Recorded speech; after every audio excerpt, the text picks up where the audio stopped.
Now I'm in Managua, the capital of Nicaragua. Today, China reopened its embassy in Nicaragua, and in a moment, a ceremony will be held here to hoist the Chinese national flag.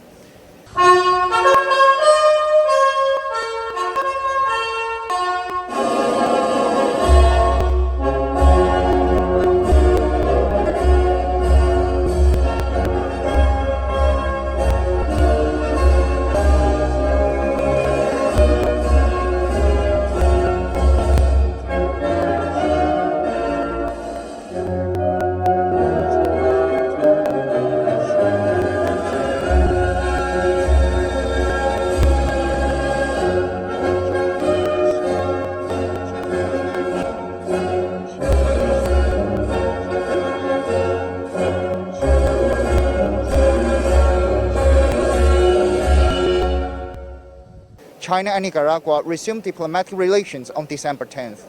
The two governments agreed to develop friendly relations between the two countries on the basis of principle of mutual respect for sovereignty and territorial integrity, mutual non-aggression, non-interference in each other's internal affairs, equality, mutual benefit, and peaceful coexistence.